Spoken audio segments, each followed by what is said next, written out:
Performances are what they sound like. It is a 10-minute sketch that students will perform live in front of you. They will be, usually they're in a classroom, so it's not like they're going to be on a stage. Most of the time, it'll be the students that are performing and the judges. Sometimes students will ask to let their parents in or a teacher in, and if it's okay with them and it's okay with you, that's fine. It's not disallowed. So you can allow them to have an audience if they would like.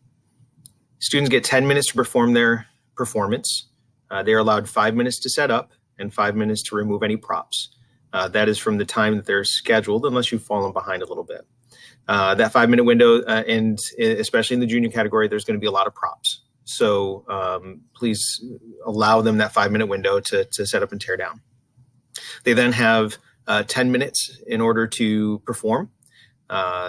Before their performance, the only thing they're supposed to do is explain the title of their entry and give the names of the participants.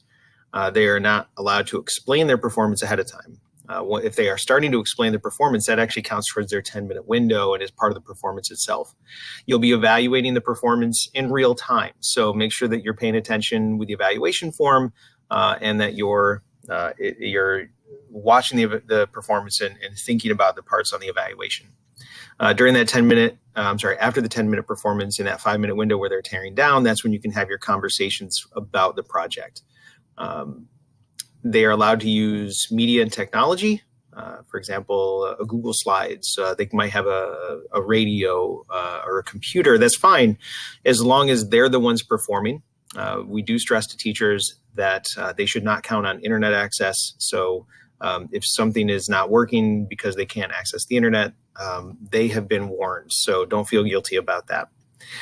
They will give you 3 pieces of written material.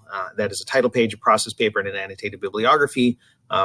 Do not accept any scripts that they give you. The performance needs to stand alone. They should not be relying on you reading a script along with them in order to get that credit. So scripts should not be included with any written material. The performances are pretty popular, and the rules compliance section is at the bottom of that evaluation form. Remember that the only disqualifying elements are obvious plagiarism and tampering with another student's project. For example, if a team is outside of the door looking in, banging on the door, making faces, while somebody else is performing, that is a problem, and you need to let me know about that, and they will be removed from the performance.